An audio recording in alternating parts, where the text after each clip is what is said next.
आपने थोड़ा सा पुण्य अगर कर लिया, थोड़ा सा दान कर लिया, थोड़ा सा भजन कर लिया, थोड़ा सा कीर्तन कर लिया, थोड़ा सा मंत्र जाप कर लिया, थोड़ा सा स्मरण कर लिया, तो हो सकता है कि मानव का शरीर मिल जाए। कोई बहुत बड़ी विषयता नहीं है, बहुत बड़ा वर्णन नहीं है, पर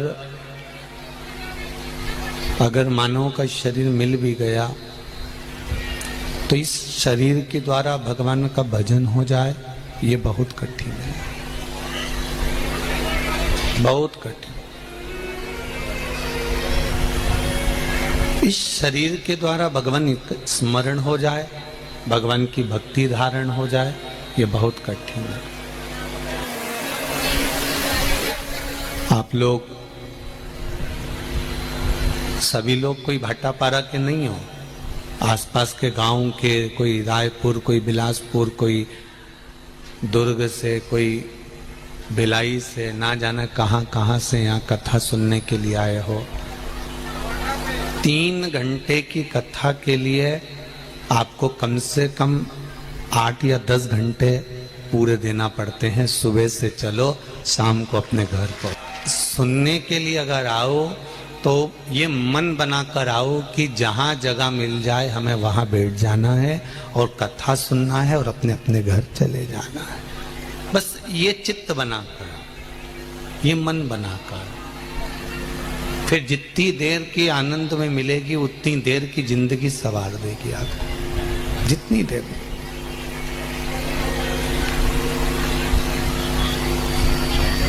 पर ये मत सोचो कि शर्मा परिवार कथा करा रहा है तो वो तुमको आगे बिठाएगा कि पीछे बिठाएगा। कथा ये करवा ही नहीं रहा है, कथा तो देवाधिदेव महादेव करवा रहे हैं। जहां बिठाना होगा वो बिठाएगा। तो इनके भी पीछे मत पड़ना कि शर्मा जी हमको आगे बिठाओ कि पीछे बिठाओ। इनको तो खुद बैठने की जगह मिल जाए वही बहुत है। ये तो इनके, ये तो देवाधिदेव महादेव करा रहे हैं, अपन कर रहे हैं, और वो करा भी रहा है, कर भी रहा है और सुन भी रहा है। अपन तो केवल एक निमित्त हैं कि सब कुछ मिल सकता है। आप जितने जन्म लोगे उस जन्म में आपको ऐसा नहीं है कि कुछ नहीं मिलेगा। जितने जन्म आप लोगे उस जन्म में पत्नी भी मिलेगी, पति भी मिलेगा, बच्चे भी मिलेंगे, कुटुंब में मिलेगा, कबीला मिलेगा, घर मिलेगा, खाने के लिए भोजन मिलेगा, रहने के लिए परिवार मिलेगा, सब कुछ मिलेगा। प्रत्येक जन्म में परिवार मिल सकता है, घर मिल सकता है, कुटुंब मिल सकता है, रिश्ते नाते मिल सकते हैं, पर प्रत्येक जन्म में शिव महापुराण की कथा नहीं मिल सकती। ये बहुत कठिन विषय है। प्रत्येक जन्म में शंकर का गुणगान नहीं मिल सकता, प्रत्येक जन्म में शिव तत्व नहीं मिल सकता, प्रत्येक जन्म में शंकर का स्मरण नहीं मिल सकता। बहुत कठिन।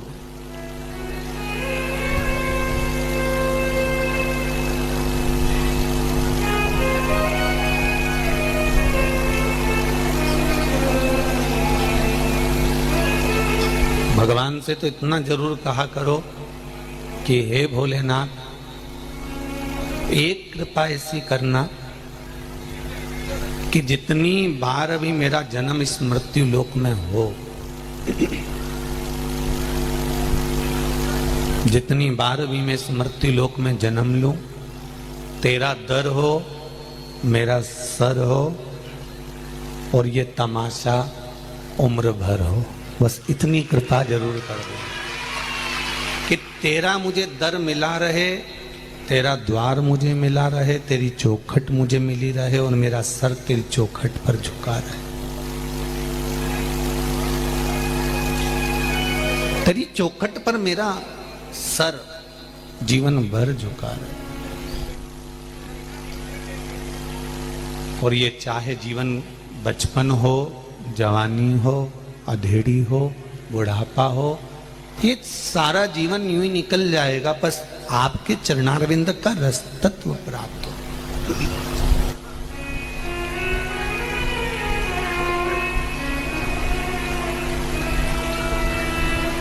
कोई बहुत बड़ी उम्र अब मनुष्य की नहीं बची है। पहले तो कह देते थे कि ये 100 साल जिएगा, पहले तो कह देते थे कि 90 साल जिएगा। आज के जमाने में 70, 75 और 80 और 85, ज़्यादा से ज़्यादा 90, 95 तक पहुंच गए तो भाग्यशाली हो गए, और 100 क्रॉस कर गए तो ये तो भगवान की गणी कृपा है तुम पर हो, नहीं तो जीवन का कोई भरोसा है। अब 100 साल की उम्र में भी 50 साल तो तुमने सोने में निकाल दिए, क्योंकि 100 साल की उम्र में आधा आदमी मनुष्य सोता ही है रात में, दिन भर जागता है, रात भर सोता है, तो आधी उम्र 50 साल तो सोने में निकाल दोगे। बची 50 में से 20-25 साल तो तुमने ये पढ़ाई में, बचपन में, जवानी में 25-30 साल, 30 साल मान के चलो इसमें निकल गए। कितने बचे? अरे बोलो तो जम के 20। अब 20 में से भी 10 साल तो तुम्हें बच्चों को बड़ा करना, बच्चों को बड़ा कर कर उनका ब्याह शादी करना, उनके संबंध आदि जोड़ना। अब बचे कितने? 10 में से भी 5 साल तो ये घुटना दुखे, न कमर दुखे, न पीठ दुखे, न हाथ पैर दुखे, 5 साल तो यूं ही निकल गए। बचे कितने? 5। अब वो 5 साल में भी तुम दिन भर दुकान, हाय हाय, धन दौलत संपदा, व्यापार व्यवसाय सब कुछ करा, उसमें भी 5 साल में से 2.5 वर्ष तो निकल गए। बचे कितने? मात्र 2.5 साल बचे, और वो 2.5 साल भी अगर हमने पूरी जिंदगी के भोलेनाथ जी को दे दिए तो समझ लो कि तुम्हारी जिंदगी सार्थक हो गई। इससे ज्यादा कुछ नहीं। जितना बचा उतना हमने शिव को दिया, और वो सुख के दिन, वो आनंद के दिन,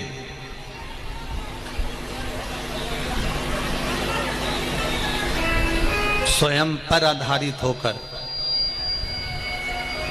स्वयं की भक्ति, स्वयं का स्मरण, स्वयं का अपने द्वारा करा गया भगवान का भजन, अपने द्वारा किया गया स्मरण, अपने द्वारा किया गया कीर्तन, अपने द्वारा किया गया नाम जाप, अपने द्वारा किया गया मंत्र जाप, ये एक जीवन का सुख प्रदान कर देता है।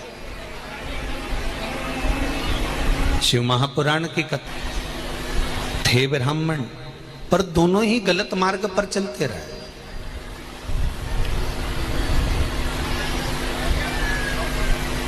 ये बिंदु भी गलत मार्ग पर चला और देवराज भी गलत मार्ग पर चला। यहां तक वर्णन है कि देवराज का भी विवाह हो चुका था और बिंदु का भी विवाह हो चुका था,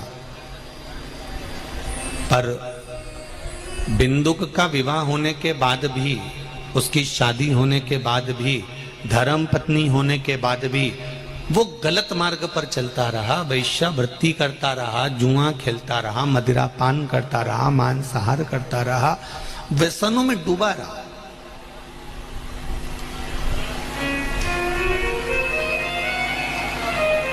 बहुत कठिन है मनुष्य की देह प्राप्त कर कर अगर आपका जीवन एक सहजता के विषय में निकल रहा है, मनुष्य देह प्राप्त करने के बाद आपका जीवन अगर सरलता में निकल रहा है, मनुष्य देह प्राप्त करने के बाद आपका जीवन अगर भगवत भजन में निकल रहा है, मनुष्य देह प्राप्त करने के बाद यदि आपका जीवन भगवान के स्मरण में निकल रहा है, तो ये बहुत भगवान की कृपा समझो।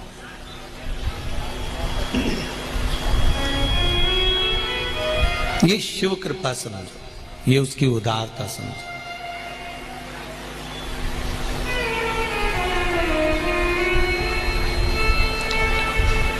महाराज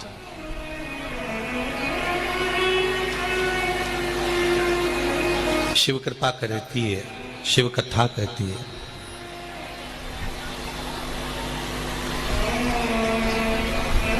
बिंदु परिवार को चला रहा है, तब तक उसे चोरी करने की जरूरत नहीं पड़ी थी। बिंदु अपना घर चला रहा है, तब तक उसे चोरी करने की जरूरत नहीं पड़ी थी। और जितने भी लोग आस्था चैनल पर कथा सुन रहे हैं, जितने फेसबुक यूट्यूब पर सुन रहे हैं, सावन के महीने की अशोक सुंदरी शिव महापुराण की कथा को इस छत्तीसगढ़ की पावन धरा पर भाटापारा में बैठकर जितने लोग कथा सुन रहे हैं, जरा ध्यान लगाकर सुनना। आपका, आपके परिवार का, आपके कुटुंब का, आपके कबीले का, आपके परिवार का पूरा बोझ उठाने की जवाबदारी मेरे देवाधिदेव महादेव की है। तुम्हारा बोझ वो उठा सकता,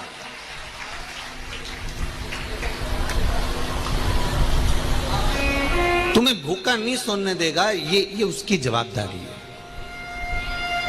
जब जन्म नहीं हुआ तो माता के स्तनों में दूध दिया, जब वो तुम उदर में थे, पेट में थे, माता के गर्भ में पड़े हुए थे, तब भी तो वही पेट भर रहा था। अंदर भोजन देने कौन गया था? कि तुम सर्विस करने गए थे कि नौकरी करने गए थे? बोलो री जी सही है कि गलत है?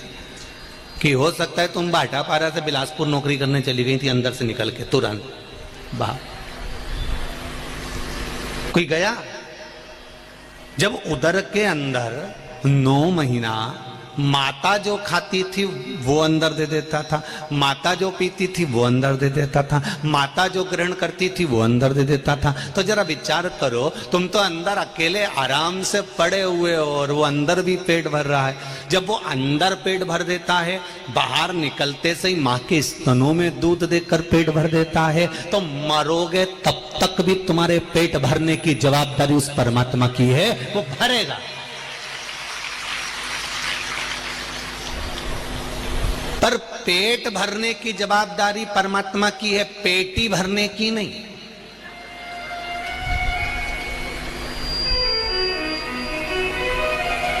पेट भरो तहां तक तो भोलेनाथ जी तुम्हारा साथ देता है, पर जब तुम तुम्हारे परिवार का पालन करो तब भी भोलेनाथ साथ देगा। तुम तुम्हारे बच्चों को बड़ा करो तब भी भोलेनाथ तुम्हारा साथ देगा। तुम अपने बच्चों का ब्याह करो, भोलेनाथ साथ देगा। तुम मकान खरीदो, भोलेनाथ साथ देगा। तुम गाड़ी खरीदो, भोलेनाथ साथ देगा। तुम जमीन खरीदो, भोलेनाथ साथ देगा। तुम्हारे परिवार तक की तो गारंटी भोलेनाथ जी ले रहा है, पर इसके अलावा तुम दोस्तों के साथ गुल छल्ले उड़ाओ और किसी कहीं गलत काम करने के लिए जाओ, वेश्यावृत्ति करने जाओ, दूसरी नारी के चक्कर में पड़ जाओ, दूसरों के चक्कर में पड़ जाओ, ने जुए में पड़ जाओ, तो भोलेनाथ जी के अब तेरी जवाबदारी, अब तू जान तेरा काम जाने। जहां तक तेरी जवाबदारी है वहां तक मैं हूं, और तेरी जवाबदारी से हटकर पेट भरने तक की जवाबदारी मेरी है, तेरा मकान बनाने की जवाबदारी मेरी है, तेरा गाड़ी खरीदने की जवाबदारी मेरी है, पृथ्वी पर आया है तुझे प्रतिष्ठा यश देने की जवाबदारी मेरी है। उसके अलावा तू जिस दिन से गलत काम करना प्रारंभ करेगा उस दिन से मेरी जवाबदारी, जम के तो बोलो रे भाटापारा वालो, उस दिन से मेरी जवाबदारी खत्म। अब पेट भरने तक की जवाबदारी मेरी थी, अब पेटी भरने की जवाबदारी फिर तेरी है। तू 1 का 2 कर, चाहे 2 का 4 कर, और 4 करने के बाद तू भले 50 का 100 कर, और 100 करने के बाद पूरी जिंदगी रो कर। अब तेरी मर्जी, तू रो कि 100, अब तेरे मन। मेरी जवाबदारी यहां तक है कि तेरे जितने बच्चे हुए उनको खिलाने की जवाबदारी मेरी है। मैं खुद नौकरी पैसा सब, तुम किसी गरीबड़े की बेटी की शादी देखना, उसके पास में कुछ भी नहीं होता तो भी शादी मेरा भोलेनाथ कराता है। कहां से कराता है ये वो जानता है। किसी के घर में बच्चा जन्म लेता है तो वो भाग्य लेकर पैदा होता है। किसी के यहाँ कोई मरता है, उसका कैसे काम कराना है, कितना रुपया लगाना है, कितने में 12वां कराना है, कितने में 10वां कराना है, ये भी भोलेनाथ जी कराता है। तुम्हारे जन्म से लेकर मृत्यु तक की सारी जवाबदारी मेरे शंकर की है। बस इतना याद रखना कि जब तक तुम सतमार्ग पर चलते रहोगे, जब तक तुम नेक मार्ग पर चलते रहोगे,